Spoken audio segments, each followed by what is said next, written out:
ஜாதிதான் சமூகம் என்றால் வீசும் காற்றில் விஷம் பரவட்டும். டாக்டர் ஐயா அம்பேத்கர் ஐயா சொன்னது. அதான் நம்ம படத்துக்கு தலைப்பு. இயக்குனர் ஏ வெங்கடேஷ் சார் அவர் வந்து நல்லா அந்த படத்தை பற்றி நிறையா சொன்னார். படத்தை பற்றி அவ்வளோ அழகாக சொன்னார். அதுக்கு ஒரு மிகப்பெரிய நன்றி. அப்புறம் இயக்குனர் சவுந்தர் சார் அவரும் படத்தை பற்றி நிறையா சொன்னார். அதுக்கும் மிகப்பெரிய ஒரு நன்றி. இந்த படத்தை எப்படி எடுக்கணும் முடிவு பண்ணேன்னா, ஒரு ஃபீச்சர் ஃபிலிம் பண்ணலாம் அப்படின்னு தான் முடிவு பண்ணி, ஒரு நடிகர் நான் ஆசைப்பட்டு தான் எல்லாரும் மாதிரி தான் நானும் சென்னைக்கு வந்தேன். சென்னைக்கு வந்து ஒரு அந்த ஆசையில் தான் வந்து சரி ஏதாவது ஒன்று பண்ணலாம் அப்படின்னு சொல்லிட்டு ஃபீச்சர் ஃபிலிம் பண்ணலாம்னு சொல்லி ஒரு கதை ரெடி பண்ணலாம் அப்படின்னு சொல்லி ரெடி பண்ணோம். அப்படி ரெடி பண்ணும்போது தான் இயக்குனர் சரண் சுந்தரபாண்டியன் என்ற சரவணன் என்னோடய ஃப்ரெண்டு, ரொம்ப நெருங்கிய நண்பன். எந்த ஒரு விஷயமே எதுவுமே எதிர்பார்க்க மாட்டான். அந்த மாதிரி பழகுவான். எதையுமே எதிர்பார்க்காத பழகக்கூடிய நண்பன் கிடைக்கிறது ரொம்ப பாக்கியசாலின்னு சொல்லுவாங்க.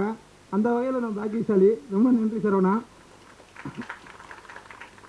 அப்படி தான் 2 பேர் சேர்ந்து இந்த கதையை ஆரம்பித்தோம். ஃபியூச்சர் ஃபிலிம் பண்ணலான்னு ரொம்ப ஆசையில் தான் இது நம்ம படம் திரையில் வரணும், நம்ம 2 பேரும் சேர்ந்து திரையில் கை கோர்த்து ஏதாவது ஒன்று பண்ணணும், ஏதாவது நடிகன் ஆகணும், நீ டைரக்டர் ஆகணும் அப்படின்னு சொல்லி நாங்கள் ரொம்ப நாளாக பிளான் பண்ணி இதை பண்ணி ஆரம்பித்து கிட்டத்தட்ட ஒரு வருஷமாக இதை யோசித்து சரி ஒரு ஃபியூச்சர் ஃபிலிம் பண்ணணும் அப்படின்னு ஆசைப்பட்டு தான் இதை பண்ணோம். அப்போ சரவணன் இருந்துட்டு தான் ஃபியூச்சர் ஃபிலிம் பண்ணுறதுக்கு முன்னாடி நம்ம அனுபவங்கள் கற்றுக்கணும். ஃபஸ்ட்டு அனுபவம் கற்றுக்கிட்டா தான் நம்ம படம் ஃபஸ்ட்டு சினிமானா என்னன்னு தெரிஞ்சுக்குவோம். எல்லாருமே வந்து ஏதோ பண்ணுறாங்க இது பண்ணுறாங்க அப்படின்றத விட நம்ம சினிமாவை ஃபஸ்ட்டு தெரிஞ்சுட்டு உள்ளே வருவோம் அப்படின்னு ஆரம்பிச்சதான். சரி சின்னதாக ஒன்று பண்ணுவோம், சின்னதாக ஒரு பைலட் ஃபிலிம் ஒரு ஷார்ட் ஃபிலிம் மாதிரி பண்ணுவோம் அப்படின்னு சொல்லி முடிவு பண்ணோம். சரி முடிவு பண்ணி என்ன பண்ணலாம் அப்படின்னு சொல்லி பார்க்குறப்ப முடிவு பண்ணிட்டு தான் நாங்கள் ஃபஸ்ட்டு போய் பார்த்த நம்பர் நடிகர் பாண்டியன் சார், எனக்கு அப்பாவை நடித்தவர்.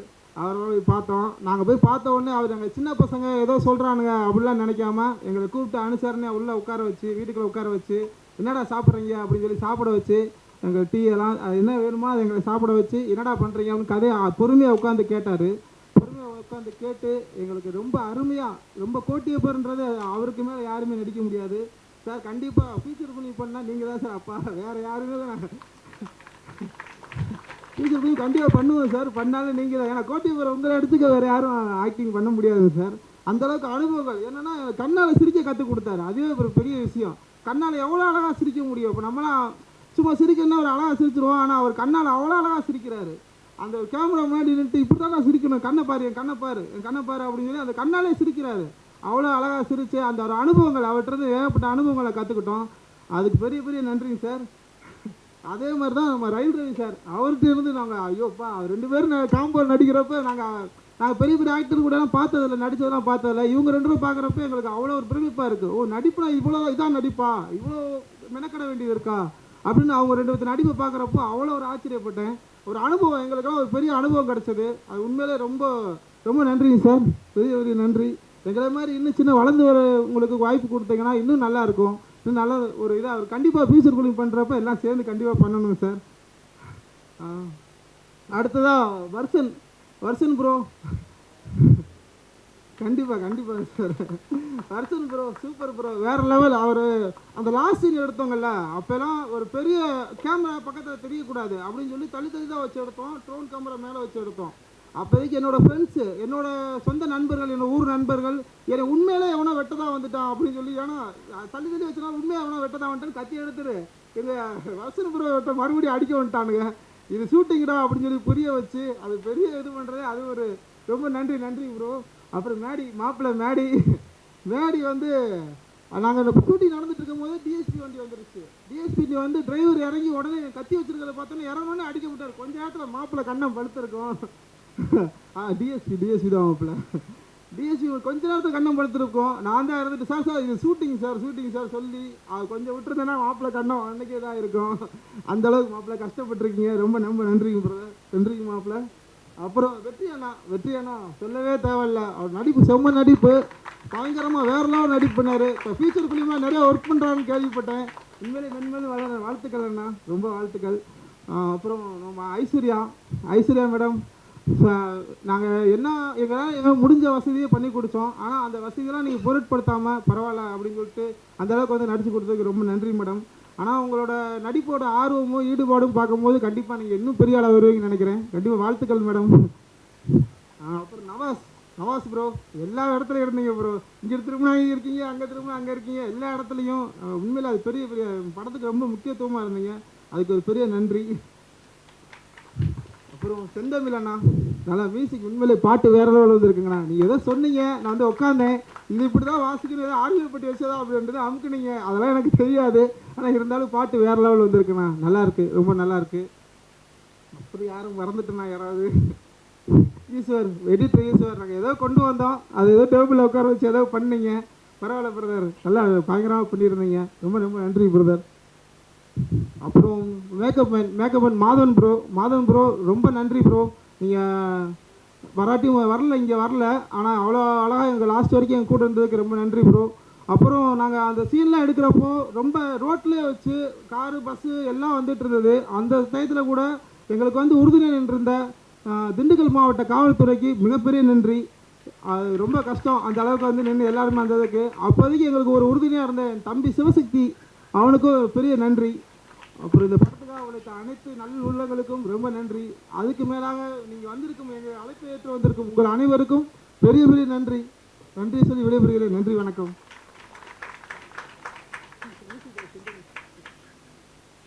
மியூசிக் டைரக்டர் மட்டும் பேக்ரவுண்ட் மியூசிக் போட ஜிகே சார், அவருக்கும் ஒரு பெரிய நன்றி சொல்லி விடைபெறுகிறேன். நன்றி, வணக்கம். மேடையில் இருக்கிற எல்லாருக்கும் வணக்கம். சென்னையில் நான் வர நான் வந்து கேரளாலேருந்து மூவி நடிக்கணும் அப்படின்ட்டு நான் சென்னையில் வரேன். வந்து எனக்கு ஆளுங்க செட் ஆகலை, ஏரியா செட் ஆகலை, எதுவுமே ஒர்க் எதுவும் வரல. சரி நான் கிளம்புறேன்ட்டுன்னு 2 பொட்டியோடு நான் கிளம்புறேன். அந்த டைம் தான் எனக்கு வந்து சரண் சாரும் பாலா சாரும் நான் மீட் பண்ணேன். சொல்லப்போனால் இண்டஸ்ட்ரியில் அவர் தான் என்னோடய குருநாதன். நீங்கள் தான் ஃபஸ்ட்டு என்னை கைப்பிடிச்சி கொண்டு வந்திருக்கீங்க, ரொம்ப தேங்க்யூ சார். பிரசாதம் கேட்டிருக்கிறேன், ஆனால் இந்த மாதிரி ஒரு மேடையில் நான் இருந்ததில்லை. Thank you so much sir. சொல்லப்போனால் சாங் சார் எனக்கு ரொம்ப ரொம்ப பிடிச்சிருக்கு சார். நீங்க செந்தமிழ் சார் நம்ம கதைக்கு ஒரு ஜீவன் தந்த மாதிரி இருக்குது. அப்புறம் சாரி சார், எனக்கு டக்குனு பேர் பாண்டி சார், ரயில் ரவி சார். நான் இவங்க கூட ஒர்க் பண்ணும்போது எங்கடா எவ்வளோ கொண்டு நிப்பாட்டிருக்காங்கன்னு மாதிரி ஆயிடுச்சு. ஏன்னா சீனியர் ஆர்டிஸ்ட் கூட நான் பண்ணதில்லை. வந்து நிற்கும்போது இவங்க கூட எப்படி பண்ணுறது போகிறதுன்னு தெரியாமல் அப்படி நின்னேன். ஆனால் என்னை ரொம்ப கம்ஃபர்டபுளாக பண்ணாங்க, கம்ஃபர்டபுளாக வச்சுருந்தாங்க. ஒரு புது எக்ஸ்பீரியன்ஸ் இந்த ஒரு short film, pilot film. So பெரிய பெரிய இடத்துல போகணும், ப்ரேயர் பண்ணுங்க. Thank you so much. வீசும் காற்றில் விஷம் பரவும் படத்தோட டைட்டிலே கதையை சொல்கிற மாதிரி இருக்குது. நான் இங்கே நிற்கிறதுக்கு மிக முக்கியமான காரணம் என் நண்பர் ராஜாராணி பாண்டியன் அவர்கள். இன்று நாங்கள் அடிக்கடி தொலைபேசியில் பேசிகிட்டு இருக்க பிறகு என்ன பண்ணிகிட்ருக்கீங்க, வாங்க திண்டுக்கல் போய்ட்டு வருவோம் அப்படின்ட்டு. என்னங்கன்னு கேட்டால் ஒரு ஷார்ட் ஃபிலிம் அப்படின்னாரு. என்ன கதை எதுவுமே தெரியாது. அந்த டைரக்டர் சொல்கிறத நாங்கள் செஞ்சுட்டு வந்தோம். ஒரு நாளோ 2 நாளோ என்னமோ தான் இருந்திருப்போம். இன்றைக்கி வந்து ப்ரிவியூ பார்க்குறப்போ ஆல்மோஸ்ட் ஒரு 45 மினிட்ஸ் போனாங்கன்னு தெரியல, எப்படி எடுத்தாங்கன்னு தெரியல. நல்ல ஒரு கருத்தை அவங்க சொல்ல வடிவெடுத்துருக்காங்க. நான் பேச வேண்டியது ஆல்மோஸ்ட் ராஜராஜன் பாண்டியனும் டைரக்டர் வெங்கடேசன் பேசிட்டாரு. எல்லோரும் கஷ்டப்பட்டு உழைச்சிருக்காங்க. இந்த படம் வெற்றி அடைய இந்த பைலட் ஃபிலிம் வீசும் காற்றில் விஷம் பரவட்டும் எல்லோரும் பார்த்துட்டீங்க, நானும் உட்காந்து பார்த்தேன்.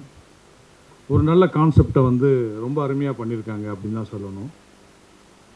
கௌரவ கொலை, ஆணவ கொலை, இந்த மாதிரியான விஷயங்கள் வந்து பல படங்கள் பல பதிவுகள் தமிழ் சினிமாவில் வந்திருக்குது. அந்த வகையில் இதை ஒரு புதுமையான ஒரு கண்ணோட்டத்தில் வந்து இயக்குனர் சரண் சுந்தரபாண்டியன் இதை வந்து அழகாக பதிவு பண்ணியிருக்காரு அப்படின்னு தான் நம்ம சொல்ல முடியும்.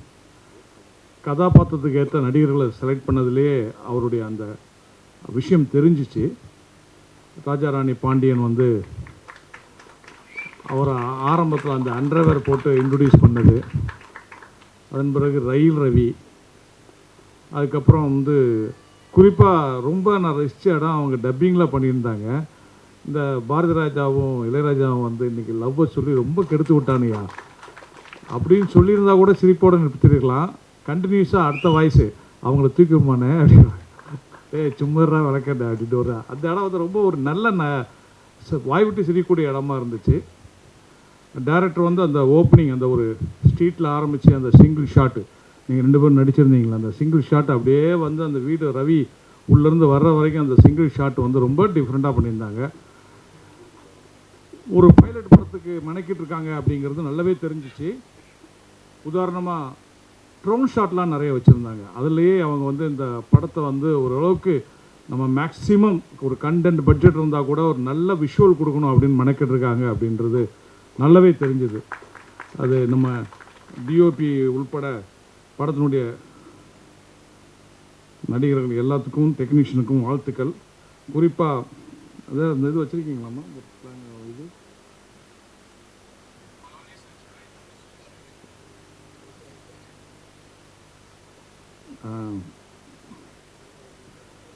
ஏன்னா இந்த மாதிரி படங்களில் வந்து இவங்க ஒர்க் பண்ணுற ஒவ்வொருத்தருக்கும் நம்ம வந்து DOP Aadhi, editor Eswaramoorthy, music GKV, co director Navas, நீங்கள் இந்த படத்துக்கு எவ்வளோ மெனக்கிட்டிருப்பீங்கன்னு ஒரு கோ டைரக்டர் நம்மளால் ஃபீல் பண்ண முடியுது.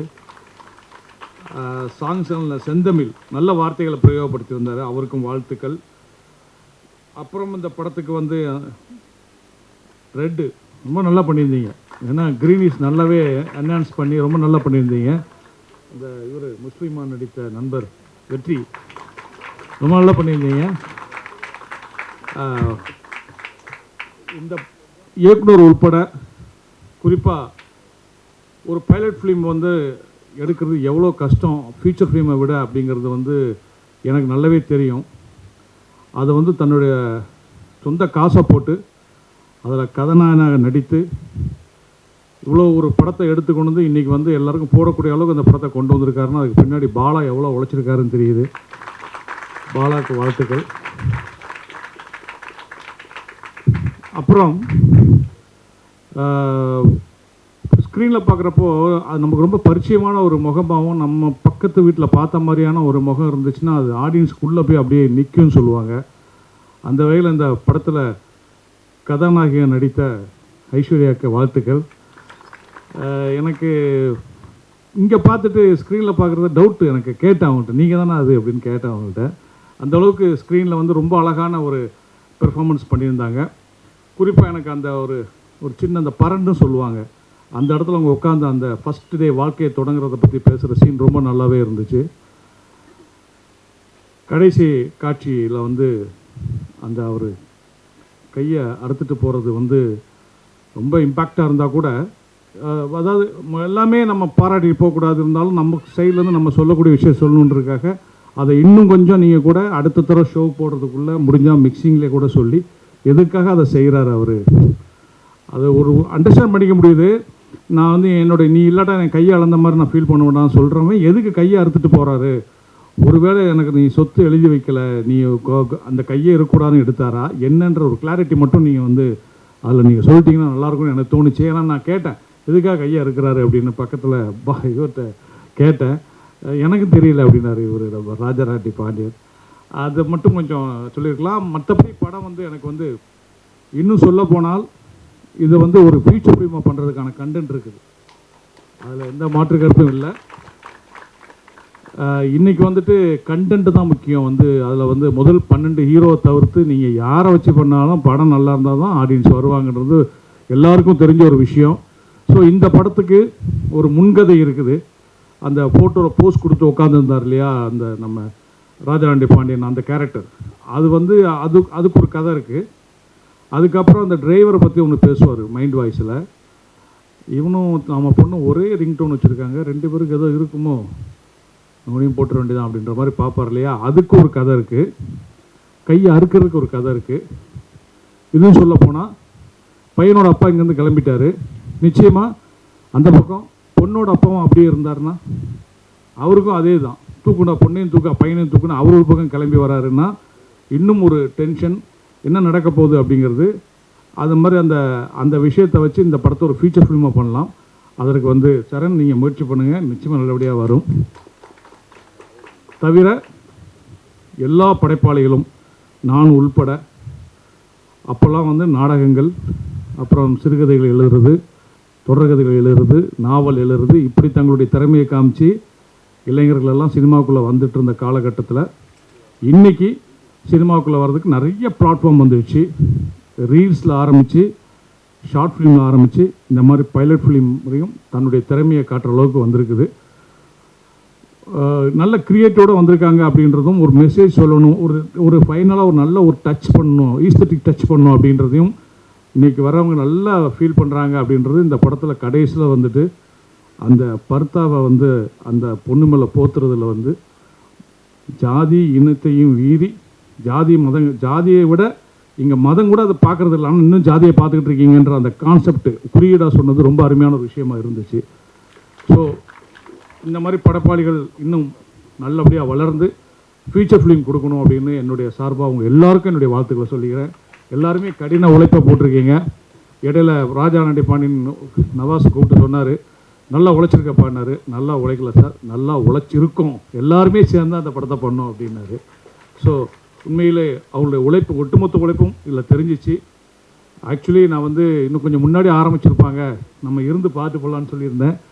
8 மணிக்கு எனக்கு இன்னொரு இடத்துக்கு போக வேண்டியிருக்கு அப்படின்றதால நான் முதல்ல பேசிட்டு போயிடுறேன்னு ரெக்வஸ்ட் பண்ணி கேட்டேன். அதனால் நான் பாதியில் போகிறேன், நீங்கள் தான் தப்பாக நினைக்காதீங்க, எனக்கு ஒரு சின்ன கமிட்மெண்ட்டு.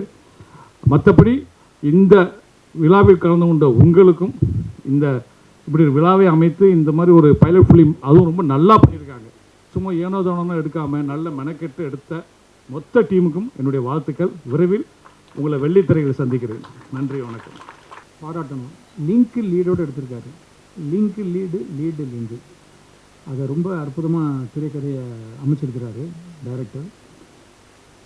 இந்த படம் இது முழுமையான படமாக 2.25 மணி நேரம் 2.5 மணி நேரம் வரும்பொழுது இந்த படம் எப்படி வருங்கிறது என்னால் அனலைஸ் பண்ண முடியாது. அதுக்கு அவர் சொல்லிட்டு போயிட்டார், அந்த கையை வெட்டின ஒரு விஷயத்தை சொல்லியிருப்பார்.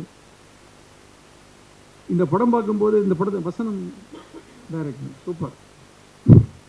அதாவது சின்ன தம்பின்னு ஒரு படம் வந்திருந்து, பிரபு சார் நடித்த படம். ஆரம்ப காலத்தில் அதுக்கு கேதியும் கிண்டலமாக இருந்துச்சு. உலகமே தெரியாதவனுக்கு எனக்கு தாலி பற்றி தெரியும், எப்படி தாலி கட்டினா தாலி தெரியாங்கிறன்னு ஒரு இது இருந்து அது அழகான ஒரு டைலாக் வச்சுருப்பார். ரொம்ப அற்பமான டைலாக் வச்சுருப்பார். என் பிள்ளைய நான் இப்படி வளர்த்துட்டேன், அவனுக்கு இந்த உலகம் தெரியாது, அவன் மனசு வெள்ள உலகம் தெரியாமல் சொல்லி ஒரு டைலாக் கொடுத்துருப்பார். அப்படியே நீங்கள் அடிமை பெண் படத்தை பார்த்தா எம்ஜிஆர் படம் ஆரம்பத்தில் பூனாவே வந்துட்டு இருப்பார், திடீர்னு நிமிந்துருவார். ரொம்ப டேலண்டாக பண்ணியிருப்பார் அடிமன் படத்தில். ஏன்னா அப்புறம் இந்த எக்ஸசைஸ் பண்ணுற பாடினால பின்னாடி இருந்து அந்த ஜெயலலிதா மேடம் வந்து ஒரு பூஸ்ட் கொடுப்பாங்க, நிமிந்துருவாங்க. அதே போல் இந்த படத்தில் ஒரு டைலாக் எனக்கு ரொம்ப கதையே சொல்லிட்டு போயிட்டார். ஒரே ஒரு டைலாக் தான். அவர் பாண்டியனும் காரில் வந்துட்டு இருப்பார், வரும்போது அதில் ஒரு டைலாக் ஒரு ஃபீல் பண்ணி பேசுவார் அவர். இந்த காதல்னால நான் இந்த சந்ததியை வாரிசை இழந்துருவேணும்னு ஒரு டைலாக் வச்சுருப்பார். அதுதான் கதை. இந்த 38 நிமிஷம் ஓடினதில் ஒரு வரியில் கதை சொன்னார், ஒரே வரி கதை. அதாவது எனக்கு ஒரு டைரக்டர் சரண் சுந்தரபாண்டியன் ரொம்ப நேர்த்தியான ஒரு, அதாவது வெற்றி பெற்ற இயக்குனர் நான் சொல்லி ஸ்ரீதர் சார், டைரக்டர் சங்கர்லாம் எடிட்டிங்கில் விளையாடுவார். அவர் வந்து எடிட்டிங் பண்ணாலும் அவரை மாதிரிலாம் அடிக்க முடியாது. இல்லை அந்த மாதிரி ஒரு பழைய ஒரு பெரிய பெரிய டைரக்டருடைய அந்த வித்தைகள்லாம் கையில் வச்சு அவர் இந்த படத்தை திரைக்கதை அமைச்சிருக்கிறாரு. இது முழுமையாக வரும்போது என்ன வரும்போது எப்படி வரும்னு சொல்ல முடியாது. நம்ம இப்போ நிறையா பார்த்துருவோம், நிறைய படங்கள் இன்றைக்கி ஜாதி பிரச்சனை ஓடிட்டு இருக்குது. உண்மை நடந்து தான் இருக்குது. ஒரே ஜாதிக்குள்ளே மணமக்கள் 2 பேரையும் பிடிக்கலனாலே பிரச்சனையாக இருக்குது. இன்றைக்கி நம்ம ஒரு வீடு வாடகைக்கு போனால் கூட முதல்ல என்ன ஜாதின்னு கேட்குறாங்க. நண்பர்கள் கூட கொஞ்சம் பழகுவாங்க, பழகும்போது அப்படியே பேசி பேசி பேசி நீங்கள் நம்ம ஊர் எங்கே, நம்ம ஆளா, இதெல்லாம் வந்து ஆரம்பிச்சிருவாங்க. அவங்களால அந்த ஜாதியை பற்றி கேட்கணும், தலை வெடிச்சிடும். இன்றைக்கி ஜாதிங்கிற ஒரு பிரச்சனையை எடுத்து பண்ணுறாருன்னா இது வேணும், இது அவசியம். இன்னும் குறையலைங்க. பாரதியார்லாம் இந்த என்ன ஜாதிகளே பேர்களே சாட்சங்கள் நீதிகளோ மீதினி இட்டார் பெரியவர் இடாதார் இழிகளோ தோறணும்னா எல்லாம் ஒன்றும் சும்மலை. அவர் பாவம், அவர் தப்பாளி வச்சுட்டு போயிட்டார் பாரதியார். இதுதான் அதெல்லாம் வந்து இன்றைக்கி ரொம்ப ஆணவ கொலைகள் நடந்துகிட்ருக்கு. நிறைய சம்பவங்கள் சொல்லலாம், இந்த படத்துக்குள்ள சம்பவங்கள் நடந்த விஷயங்கள்லாம். அதெல்லாம் ரொம்ப நான் படித்ததுனால சொல்கிறேன், அவ்வளோ தாக்கங்கள். அது ரொம்ப நேர்த்தியாக ஒரு வரியில் அந்த கையை எடுத்ததுக்கும் அதுக்கும் லீடு கொடுத்துட்டு போயிட்டார் அவர் டைரக்டர். ரொம்ப பிரமாதமாக பண்ணியிருந்தார் இந்த கையெடுத்ததுக்கு. அந்த காரணத்தை என்ன சொல்ல போறீங்கன்னு தெரியல. இல்லை இதை கையை எடுக்காமலே இனிமேல் வந்து என்ன அதுக்கு முடிவு கொடுத்துட்டாரு. ஏன்னா அவர் அந்த சொன்ன டைலாக்கு வந்து அதுதான் கதைங்கிறத பண்ணியிருக்காரு. ஒளிப்படம் தான் ரொம்ப அவர் என்ன கேமராமேன் அவர் சூப்பர், ரொம்ப யதார்த்தமாக நல்ல குவாலிட்டியாக என்ன வேணும் இந்த கதைக்கு டிஓபி என்ன பண்ணணும்னு சொல்லி அந்த மெஷர்மெண்ட்டோட ரொம்ப அற்புதமாக எனக்கு பழைய ரகுநாத ரெட்டியினுடைய குவாலிட்டி ஞாபகம் வருது. அந்த கேமரா அவங்களாம் நமக்கு குருநாதர், அவங்க அந்த மாதிரி கேமரா எடிட்டர் ரொம்ப ஷார்ப்பு. ரொம்ப இன்னும் முழு படத்துக்கு இன்னும் அவர் நல்ல பரவாயில்ல, நல்ல மைதானத்தில் விளையாட தெரிஞ்ச ஆட்களை வச்சு வீரர்களை வச்சு ஜெயிச்சிருக்கீங்க. இசை மியூசிக் டைரக்டர் வந்திருக்காரா? வரலையா? சரி, ஓகே. ரொம்ப சர்வசாதாரணமாக ஏதோ ஒரு பட்டு அவருக்கு ஃபஸ்ட்டு படமா இது. ரொம்ப அவர் ஏன் அங்கே ஒரு தான் என்ன ஜீவன் கொடுத்துருக்கீங்க ஆர்ஆர். ஆமாம், ரொம்ப ஜீவனான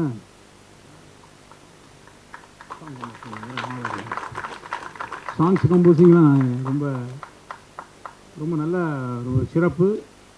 ஆர்ஆர் கம்போசிங் எல்லாமே நிறைய இடங்களில் வந்து இப்போ லேட்டஸ்ட் உள்ள அந்த ஒரு அந்த மியூசிக்கில் ஒரு பேங்க் ஒன்று வரும், ரொம்ப நல்லா இருக்காது.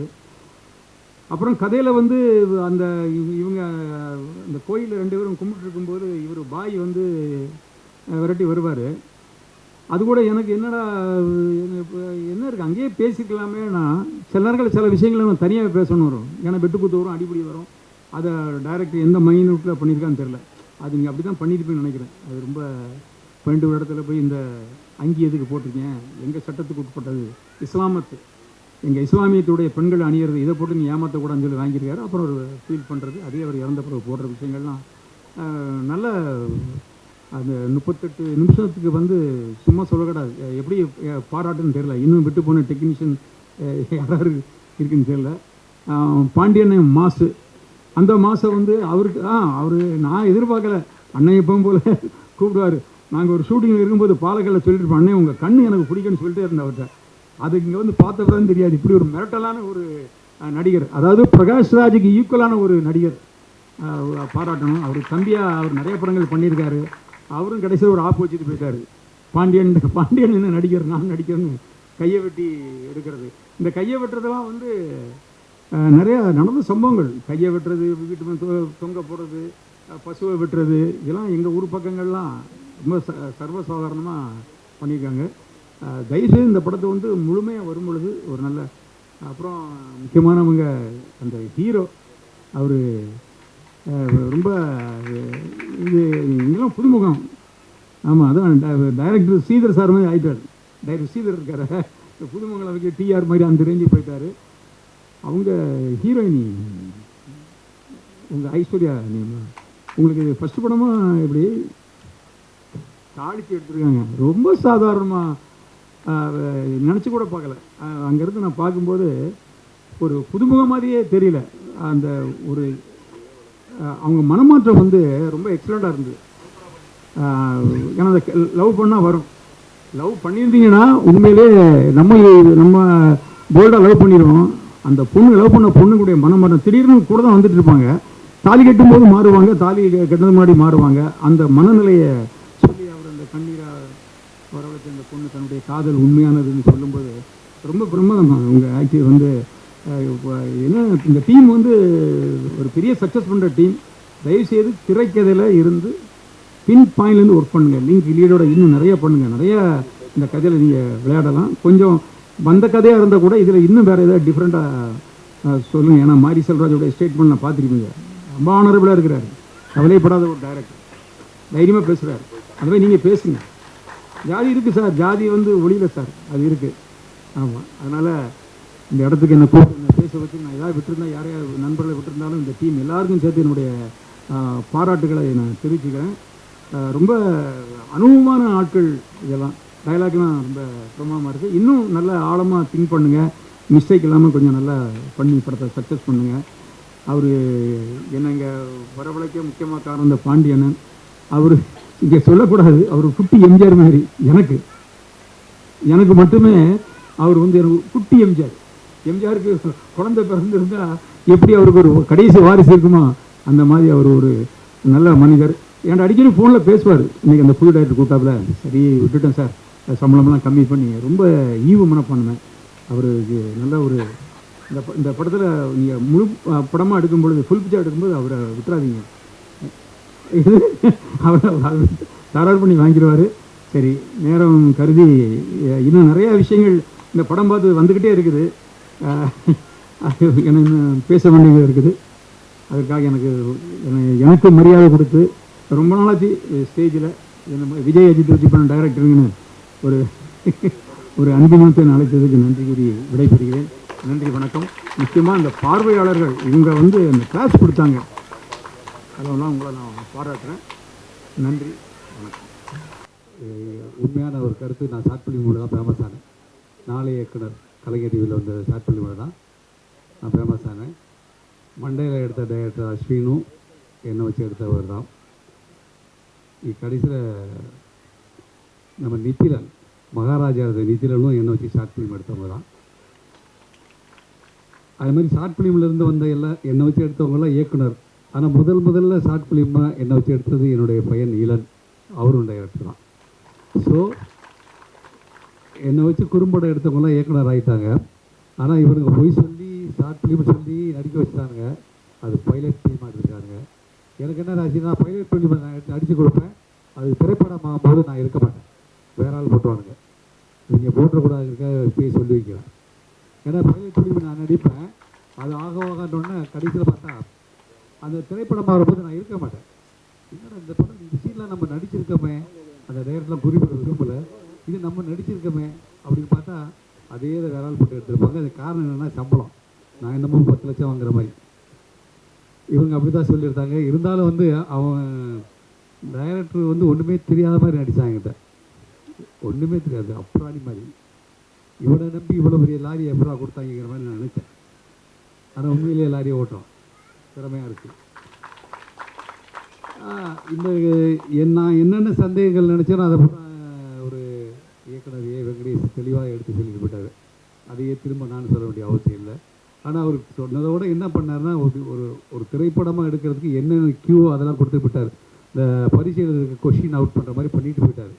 நீங்கள் இனிமேல் அதை ஒழுங்காக வச்சு எடுத்தால் போதும்.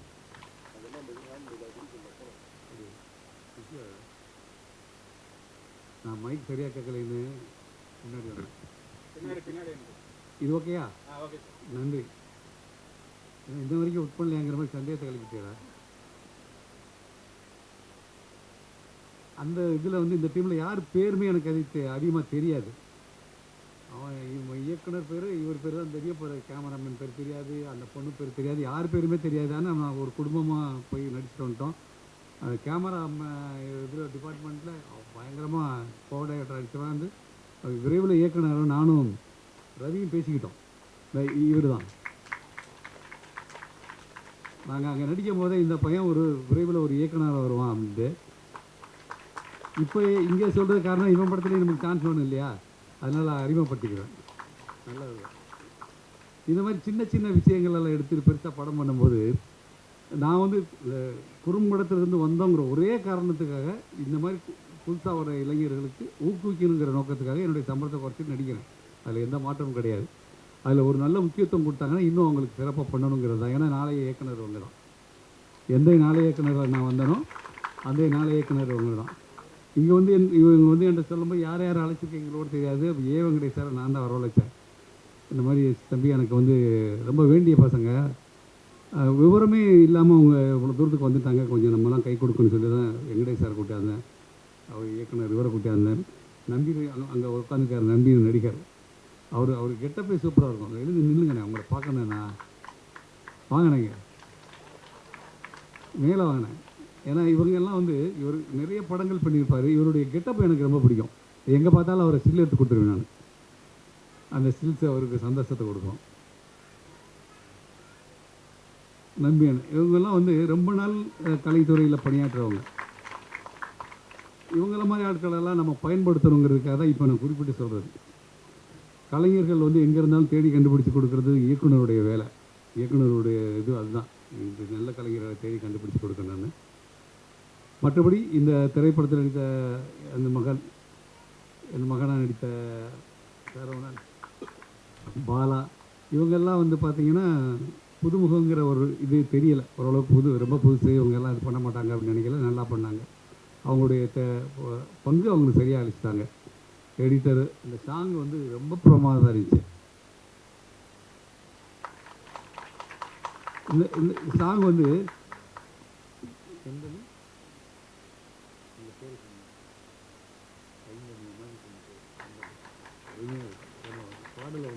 இந்த பாடல் என்னென்னா, இப்போ சில பாடல்கள் வந்து என்ன பாடுறாங்கன்னே தெரியாமல் தான் பாடுறாங்க. யார் படம்னா இங்கே வரிகள் புரிகிற மாதிரி வச்சுருக்கீங்கல்ல, அதுக்கு அவங்களுக்கு தனி பாராட்டுகள். உள்ளத்தை போய் சேரணும், வார்த்தைகள் போய் உள்ளே சேரணும், தமிழ் வார்த்தைகள் போய் சேர்ந்தால் தான் அது என்ன பாடல்னு தெரியும். கடைசி வரைக்கும் இந்த பாடல் வச்சு முடிஞ்சு திருப்பி எக்ஸ்ட்ரா நம்ம கூட போர் அடிக்கலை. நல்லா இருந்துச்சு. வாழ்த்துக்கள் சொல்லி நல்ல நிலைக்கு வரணும். மற்ற நண்பர்கள், ரயில் ரவி, அவர் பெரிய பணக்காரர், ரயிலுக்கே சொந்தக்காரர். அவரை போய் சொல்லணும்னு அவசியம் இல்லை. என்னுடைய நண்பர்கள், இப்போ நான் சொன்னவங்களாம் என்னுடைய நல்ல நண்பர்கள். நீங்களும் என்னுடைய நண்பர்கள் தான். அதே மாதிரி பார்வையாளராக வந்திருக்கவங்க எல்லாம் நீங்கள் நண்பர்களுக்காகவோ உங்கள் இயக்குனருக்கு உறவினரோ எந்த ரூபத்தில் வந்திருந்தாலும் இந்த திரைப்படத்துக்கு இன்றைக்கி இதுக்கு ஆதரவு கொடுக்குற பிரச்சனை, இவனுங்க படம் எடுக்கும்போது ஆதரவு கொடுங்க.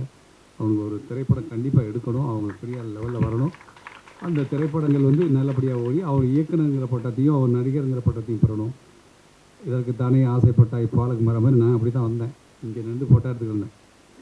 இதே ஸ்டுடியோவில் ஒரு 40-35 வருஷத்துக்கு முன்னாடி இதே லேபில் பல படங்கள் மேடையில் நடிகர்கள் பேசும்போது நான் கீழே இருந்து ஃபோட்டோகிராஃபராக ஃபோட்டோ எடுத்துருந்தேன். அப்போல்லாம் நான் நினைப்பேன், நாம் என்றைக்கு இந்த மேடையில் ஏறுவோன்னு. இப்போ இந்த ஸ்டேஜை எப்போ பேசினாலும் இந்த வார்த்தையை நான் சொல்லுவேன். அங்கேருந்து நான் ஃபோட்டோ எடுத்துகிட்டு தான் இருந்தேன். அங்கே எடுக்கிறவங்களாம் என்னுடைய உறவுகள், வீடியோவோ ஸ்டில் எடுக்கிறவங்களாம் என்னுடைய உறவுகள். அவங்கள பார்த்தோன்னே எனக்கு ஒருத்தர் நாமளும் அங்கே தானே இருந்தோம் அப்படின்னு. இது எதுக்குன்னா பழசை மறக்கக்கூடாதுங்கிறக்காக நான் சொல்லிக்கிறேன் அந்த வார்த்தைகளை. நாம் அங்கேருந்து இங்கே வந்துடுவோம். இங்கே வந்தோன்னா அவங்களை யாரும் தெரியாதுன்னு சொல்லக்கூடாது. அங்கேருந்தானே நான் இங்கே வந்தேன். அது மாதிரி ஒவ்வொருத்தருமே ஒரு நிலையிலேருந்து ஒரு நிலைக்கு வர்றோம். அதுக்கு தான் நம்ம முயற்சியும் பண்ணுறோம். இங்கே இருந்தால் நாளைக்கு அங்கே போகணும்னு நினைக்கிறோங்கிறது தவறே கிடையாது. அதுக்கான தகுதி மட்டும் நமக்கு வேணும். அதை நம்ம வளர்த்துக்கணும். நான் பல மேடைகளில் சொல்லியிருக்கேன். எனக்கு முதல்ல ஒரு உதவியாளர் இந்த மூஞ்சி வச்சுட்டு இங்கே நிற்கிறேன்னு கேட்டதுனால தான் நான் நடிக்கணும்னதுக்கு காரணம் அப்படின்னு சொல்லுவேன். இயக்குனர் பாலச்சந்தரையா படத்தில் நான் சில்ஸ் ரவிக்கு உதவியாளராக போயிருக்கேன். நான் போய் பாலச்சந்தரையா எப்படி டைரக்ஷன் சொல்லித்தராருன்னா, அவர் மூஞ்சியை முகத்தை பார்க்குறது, அவர் ஆக்ட் பண்ணுறதை பார்க்குறது, அவர் ஆக்ட் பண்ணுறத பார்த்துட்டு நடிகர்கள் எப்படி நடிக்கிறாங்கன்னு பார்க்குறது, இது ரெண்டையும் பார்த்துட்டு நானே கம்பேர் பண்ணுவேன். இவர் அழகாக சொல்லித்தராது, அவங்க அந்த மாதிரி பண்ணலைன்னா ஃபீல் பண்ணிக்கிட்டு இருந்த நேரத்தில் ஒரு டீ காசு கொடுக்குற வந்தார். என்னை வந்து பார்த்தோன்னா, அப்பா மூஞ்சி வச்சுட்டு அங்கிட்டு போ அப்படின்னாரு. திருமணம்னா அழுதேன் நான். ஏன் அழுவுறீங்கன்னு எனக்கு தெரியல. கண்ணீர் தான் 1 மணி நேரம் அழுதுருக்கேன். அழுது முடிச்சுட்டு ஃபேஸ் வாஷ் பண்ணிவிட்டு தொழில் ஆரம்பிக்கலாம். திருப்பி வந்து ஸ்டில் எடுக்கிறதுக்கு வந்து நிற்கும்போது இப்போல்லாம் கிளாப் அடிக்கிறதுல படிப்பாங்க, டேக் 3 4 அப்படி அடிப்பாங்க. அந்த கிளாப் சவுண்டை பார்த்து திரும்பி பார்த்தேன். மனதில் உறுதி வேண்டும் அந்த படத்தினுடைய டைட்டில். அந்த பாரதியின் வார்த்தை எனக்கு பேசிச்சு என் மனசில். அந்த உறுதி வேண்டும் எடுத்துக்கிட்டு நான் அன்னைக்கு போய் கண்ணாடி முன்னாடி அழுதேன். நான் அதை தான் என் பையன் ஸ்டார் படத்தில் உள்ள சீனாக வச்சுருப்பாங்க. கண்ணாடி முன்னாடி அழுதேன். அப்போ நானே சொல்லிக்கிட்டேன், இந்த மூஞ்சி சினிமாவில் நடிக்கும், என் படம் தமிழ்நாடு பூரா ஓடும், பல தேட்டரில் என் படம் ஓடும், அதை பார்க்குறதுக்கு நீ இருக்க மாட்டேங்குன்னு அவர் மேலே உள்ள கோபத்தில் நான் வார்த்தையை பயன்படுத்திட்டு அவர்கிட்ட சொல்லலை, கண்ணாடி முன்னாடி சொல்லிட்டு வந்துட்டேன். பல நாட்கள் ஆகிடுச்சு, வருடங்கள் ஆகிடுச்சு, நான் நடிகனாகிட்டேன். வசந்த் சார் இருக்கார் இல்லையா, பாலச்சந்திர அசிஸ்டன்ட் வசந்த் சார், கல்லடி கண்மணி அடுத்து அவர், சிவரஞ்சனியும் சில பெண்களும் அந்த படத்துக்கு என்னை நடிக்க கூப்பிட்டுருந்தார். எனக்கு என்னென்னா, பாலச்சந்திர சார்கிட்ட இருக்கும்போதே நம்ம அசிஸ்டண்டாக இருந்தவன், நம்மளை தெரியுன்னு போனேன். அவர் என்னை அதை பற்றி கண்டுக்காவே கதை சொல்லிகிட்டு இருந்தார். அவர் வசந்த் சார் என்ன உங்களுக்கு நல்லா நினைவு இருக்காங்க, நிறைய படங்களில் பார்த்துருக்கீங்க, யதார்த்தமாக நடிக்கிறீங்கன்னாரு. அது இல்லை பர்சனலாக உங்களுக்கு தெரியுமா? இல்லைனாரு. இந்த ரவி சார்கிட்ட பாண்டி ஒரு அசிஸ்டண்ட், அது பாண்டியனார், அந்த பாண்டியன் நான் தான் அப்படியே கட்டி பிடிச்சிட்டார். சிவரஞ்சனியும் சில பெண்களும் என்னை கூப்பிட்டு வாய்ப்பு கொடுத்து அந்த படம் நேஷனல் அவார்டு வாங்கிச்சு.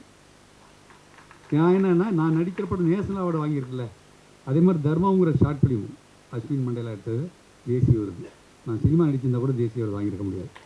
அதனால தான் இந்த குறும்படங்களுக்கு நான் முக்கியத்துவம் கொடுக்கணும்னு சொல்கிறேன், குறும்படங்களுக்கு ஆதரவு கொடுக்கணும்னு சொல்கிறேன். அவங்களாம் அன்றைக்கி இந்த மாதிரி சின்ன சின்ன விஷயங்களுக்கெல்லாம் நான் என்ன மாதிரி நடிக்கிறேன்னா வேறு யாரும் நடிச்சிருப்பாங்க, ஆனால் அவர் பேர் வாங்கியிருப்பார். நான் நடித்ததுனால அந்த படத்தின் மூலம் எனக்கு பேர் கிடச்சிது. நான் நடிகனாக மாறின காரணம் பாலச்சந்திரையும் கமல் சார் வந்து அதுக்கு வந்து சிறந்த படமாக தேர்ந்தெடுத்தாங்க. அன்றைக்கி என்ன தான் நான் பெரிய ஒரு மகிழ்ச்சியாக சந்தித்தேன். ஒரு பெரிய இயக்குனர் பாலச்சந்தர், மாபெரும் நடிகர் இவரும் இயக்குனர் கமல், இவங்க 2 பேரும் சிறந்த படமாக கலைஞர் டிவியில் தேர்ந்தெடுத்து அந்த படத்தில் நான் தான் ஹீரோ பண்ணியிருக்கும் போது எனக்கு சந்தோஷமாக இருந்துச்சு. அந்த இடத்துக்கு நான் வந்தேன். அதனால தான் இன்றைக்கி குறும்படங்களுக்கு ஆதரவு கொடுத்து ஷூட்டிங் இருந்தாலும் ஆனால் ஒரே ஒரு சொல்லுவேன் தப்பா, அன்றைக்கு குறும்படங்கள் நடிக்கும்போது என்னுடைய சம்பளம் கூடப்பா இன்றைக்கி சினிமா என்னை வச்சு எடுக்க முடியுமா யோசனை பண்ணிங்கன்னு அட்வைஸாக பண்ணுவேன். அதையும் மீறி வந்தாங்கன்னா அவங்களுக்கு பண்ணி கொடுப்பேன். இது எல்லாருக்கும் இந்த எல்லா இடருக்கும் இருக்கணும். ஒரு பாடலாசிரியர் இருக்கணும், ஒரு இசையமைப்பாளர் இருக்கணும், ஒரு எடிட்டர் இருக்கணும். என்னுடைய எண்ணம் எல்லாருக்கும் ஏன் இருக்கணும்னா, இந்த எடிட்டரும் தேவைப்படுவார், பாடலாசிரியர் தேவைப்படுவார், இயக்குனர், ஒரு சின்ன குறும்படம் இருக்கிறதுக்கு ஒரு தயாரிப்பாளர் வர்றாரு, அவருக்கு உதவி செய்கிற நோக்கத்தில் சில நம்ம சம்பளங்களை ஏதோ அட்ஜஸ்ட் பண்ணி குறைச்சிக்கிட்டு அவங்களுக்கு அந்த உதவி செய்யணுங்கிறதுக்காக நான் சொல்கிறேன்.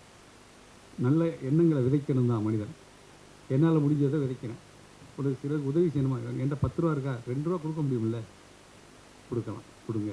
அதுமாதிரி இந்த கலைத்துறையை நம்பி வரவங்களுக்கு உடல் உழைப்பாக ஒரு நடிகன் உழைப்பை கொடுக்கலாம், ஒரு எடிட்டர் அவர் உழைப்பு கொடுக்கலாம், ஒரு கதையாசிரியர் அவர் கதையை கொடுக்கலாம், பாடலாசிரியர்கள் கொடுக்கலாம், இசையமைப்பாளர் உடல் உழைப்பாக அவருடைய இதை வாங்கிட்டு செஞ்சு கொடுங்க. நிச்சயமாக இந்த படம் திரைப்படமாக மாற என்னுடைய வாழ்த்துக்கள். என்னுடைய பேச்சை இது வரைக்கும் அமைதியாக கேட்ட உங்களுக்கு நன்றி. வணக்கம். கிளாசிஃபைட் ஆட்ஸ், டிஸ்ப்ளே ஆட்ஸ், சிறிய விளம்பரம் முதல் பெரிய விளம்பரம் வரை அனைத்து கடைகளிலும் வீடுகளிலும் இலவசமாக டிஸ்ட்ரிபியூஷன் செய்து தரப்படும். சென்னை எக்ஸ்பிரஸ் நியூஸ் பேப்பரில் always your neighbourhood news paper.